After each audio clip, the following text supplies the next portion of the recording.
You see, some promises travel farther than the letters that carried them. His had crossed mountains, waiting for a woman he'd never met. But when the wagon stopped, it wasn't just her who stepped down. It was a child clutching her skirt, and an old mother with tired eyes. The wind paused, as if even the prairie wanted to hear what would happen next. He had been waiting since dawn, the kind of waiting that seeps into your bones. The train was late, as most things were out here. Jacob shifted his weight, boots pressing into the frozen dirt, breath clouding in the cold. He told himself it didn't matter who stepped off that wagon. A woman was a woman, and he'd paid her fare, fair and square. But that was a lie he'd practiced too many times already. When the wheels finally screeched to a stop, it wasn't silence that greeted him. It was a soft cough, a small gasp, and the rustle of a wool skirt catching on wood. Then he saw them, not one but three shadows climbing down. The first was her, steady even in exhaustion. The second, a child with eyes wide and curious. And the third, an older woman gripping the wagon rail, lips murmuring something that might have been a prayer or a warning. Jacob's stomach turned. This wasn't the plan. He had written for a wife, not an entire family. Mr. Renshaw. Her voice was polite, tired. She spoke like someone who'd used her last bit of courage on that single question. He nodded once, too stiff to find words. The wind pulled at her shawl, and she gathered it tighter around the little girl.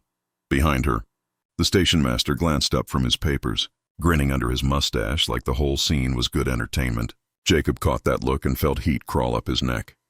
"Your letter said," she began, but the words faded, swallowed by the cold. He gestured toward his wagon. "Let's get you settled," he said. It came out flatter than he meant. As they walked, the crunch of ice and the creak of wagon wheels filled the space where introductions should have been. He could feel her hesitation, like she was walking into another kind of storm. The child, Lydia, he would later learn, looked back at the tracks, as if she already missed something she'd left behind. Halfway home, Jacob's mind started its old habit, the self-talk that came with loneliness. "You asked for company, didn't you? You prayed for a voice other than your own." He told himself it was fine, that the arrangement could still work somehow. But each time the older woman coughed in the back, he felt that careful plan unraveling one thread at a time. When they reached the ranch, dusk had fallen. The house looked smaller than he remembered, one lamp flickering through the window, the barn door still hanging crooked. He saw her eyes take it all in, the tiredness behind her calm expression. "I can fix the stove in the morning," she said quietly, almost as if she was talking to herself. He turned to her, surprised by how steady her tone was. "You don't have to," he muttered. "You're tired." She met his gaze for the first time. "So are you." Something in him tightened, like an old rope pulled too hard. He looked away, pretending to check the horse's reins. That simple exchange, two worn-out souls acknowledging the other's exhaustion, said more than a dozen polite greetings ever could. Inside, the girl stood by the hearth, holding out her hands to the weak flame. Her grandmother sank into the nearest chair, murmuring, "God bless this roof." Jacob caught himself staring, not sure if he felt anger, gratitude, or both. The storm outside began to hiss against the windows. Clara, he finally remembered her name, folded her hands, her posture neither begging nor proud, just patient. He wanted to ask her what she thought she was doing, bringing her whole world into his silence. But instead he just said, "There's stew on the stove." She nodded once. "Then we'll be grateful for it." And for the first time in years he didn't eat alone. He didn't know yet if this was grace or punishment. But as the wind beat against the walls, he realized something he hadn't felt since his brother died. A house breathing with more than one heartbeat. Outside, the land stretched endlessly, frozen and quiet. Inside, three strangers warmed a room he'd thought was long dead. And Jacob Renshaw, the man who'd written for a wife, wondered what in God's name he'd really invited into his life. Morning came quiet, the kind that sneaks up on a man before he's ready to face it. Jacob woke to the sound of movement, light, careful, but not his own. For a moment he forgot anyone else was in the house.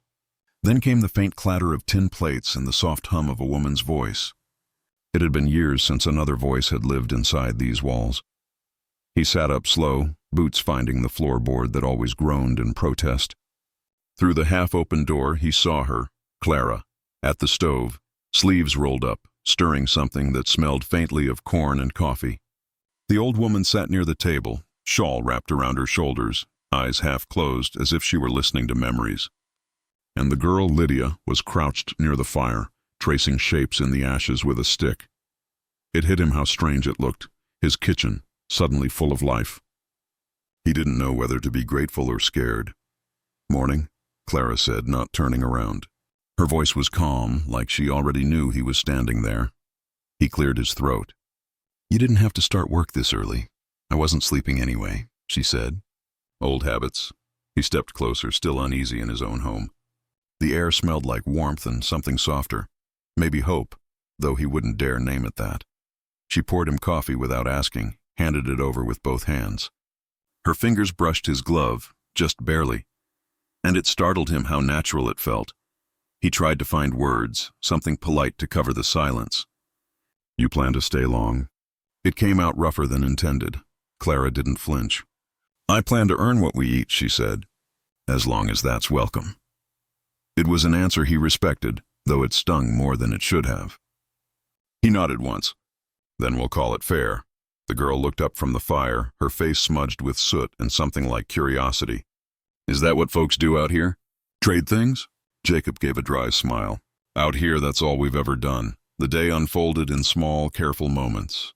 Clara fixed the loose hinge on the pantry door with a strip of cloth.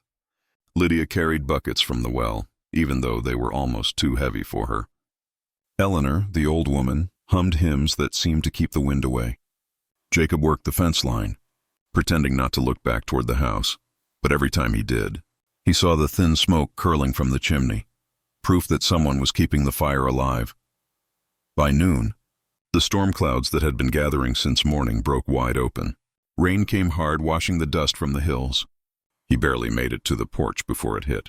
Clara was already there, standing just beyond the doorway, watching the downpour with her arms folded tight. "Does it always rain this sudden?" she asked. He shrugged. "When it decides to, yes." Something about the way she smiled then, small, honest, made him forget the question. For a second she looked younger, lighter.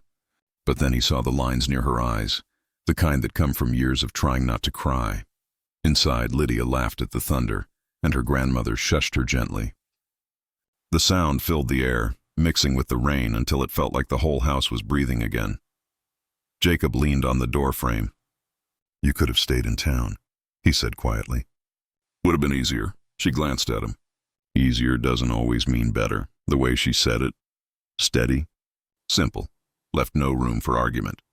When the rain eased, she stepped out onto the porch, bare hands open to the mist, face lifted toward the gray sky. He watched her in silence, the way the wet wind tangled her hair, how the earth seemed to soften beneath her boots.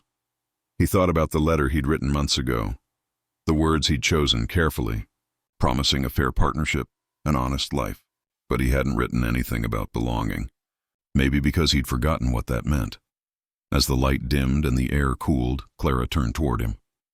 "You keep this place alone long enough," she said softly, "and it starts to forget you're still living in it." He didn't answer. He didn't need to. Inside, the lamp flickered to life. Outside, the last of the rain hissed against the dust. And in that small silence between storms, Jacob realized something had changed. Not loud, not sudden, but deep enough that he couldn't quite name it. Maybe the house hadn't forgotten him after all.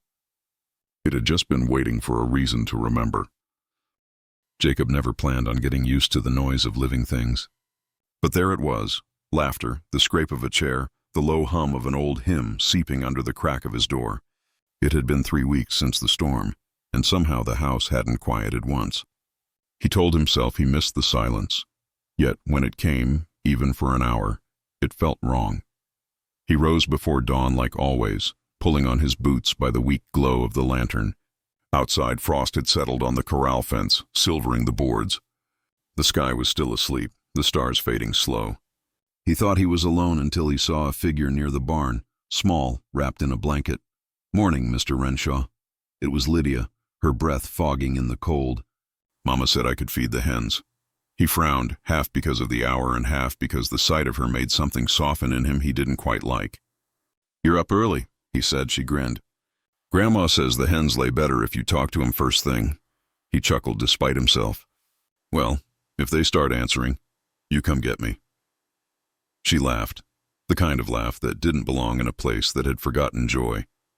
He watched her disappear around the coop, blanket trailing like a cape. Inside, Clara was already awake, kneading dough at the table. She glanced up when he came in, brushing a stray strand of hair from her face. "Coffee's on the stove," she said. He poured a cup, sat across from her. For a long moment, neither spoke. It wasn't an uncomfortable silence, not anymore. More like two people remembering what words were for. "I saw Lydia out by the coop," he said finally. "You trust her not to freeze?" Clara smiled faintly. "She's tougher than she looks. Takes after her father that way." The mention of that unseen man tightened the air between them. Jacob didn't ask questions. He just nodded, eyes on the steam rising from his cup. He knew loss when he heard it. No need to dig up another man's grave. Eleanor shuffled in then, humming softly. "Cold morning," she said, settling into her chair. "But there's peace in it." Jacob thought about that. Peace. It wasn't something he'd recognized in years. Yet somehow the word fit this worn-out kitchen better than it ever had. Later, while fixing a fence line that the wind had torn loose, he caught sight of Clara at the riverbank. She was scrubbing laundry on the rocks, sleeves rolled high, hair pinned back but loose at the edges. The light off the water caught her face, and for a second, he didn't see the widow who'd stepped off that wagon. He saw a woman fighting to reclaim something, maybe dignity, maybe just a bit of herself. He wanted to call out, offer to help, but the thought of intruding stopped him. Instead, he stood there watching, caught somewhere between respect and longing. That evening, after supper, Lydia brought him one of the hen's first eggs in weeks. "For you," she said shyly. "Mama says you work harder than the rooster," he laughed. "That's not saying much. Rooster mostly talks about it."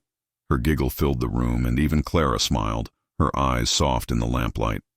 When Lydia and Eleanor had gone to bed, the house grew still.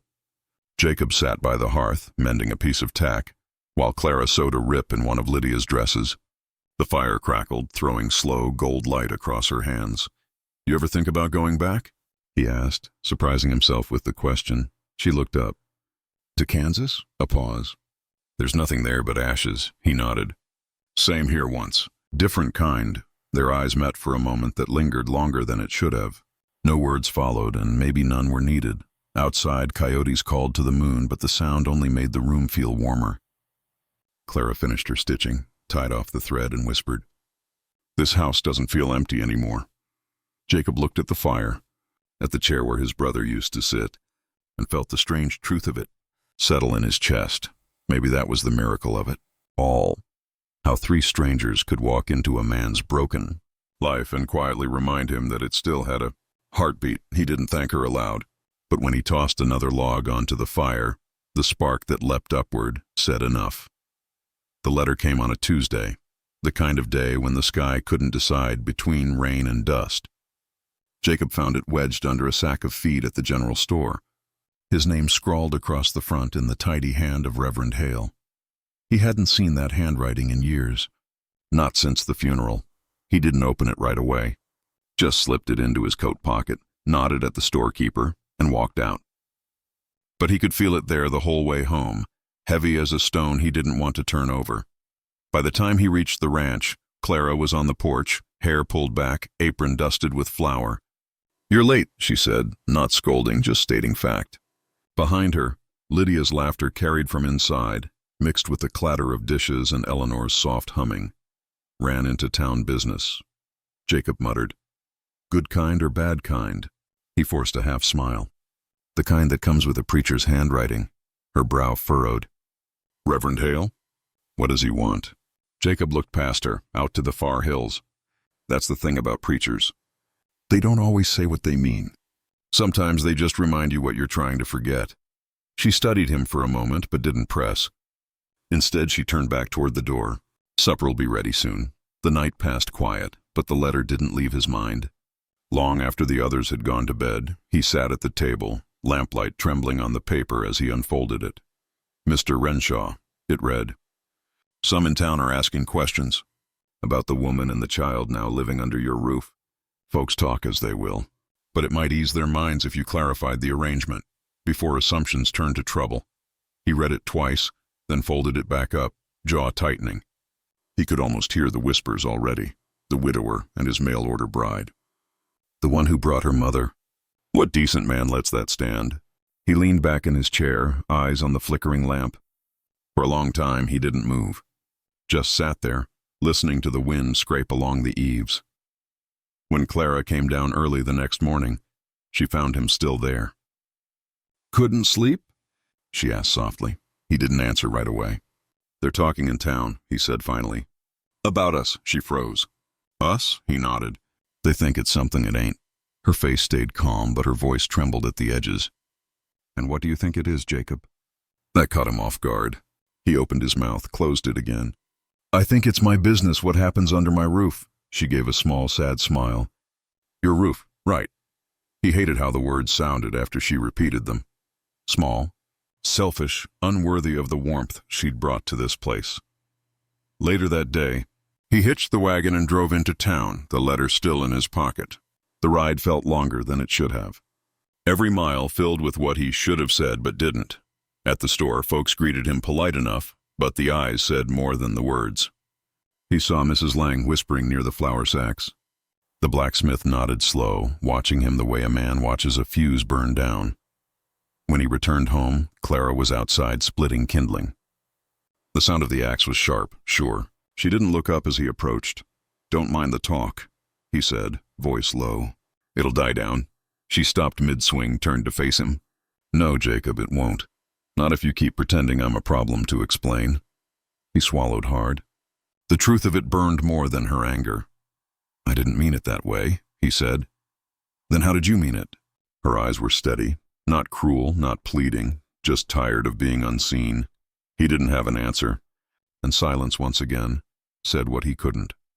That night, the fire burned low, and the room felt emptier than it had in months.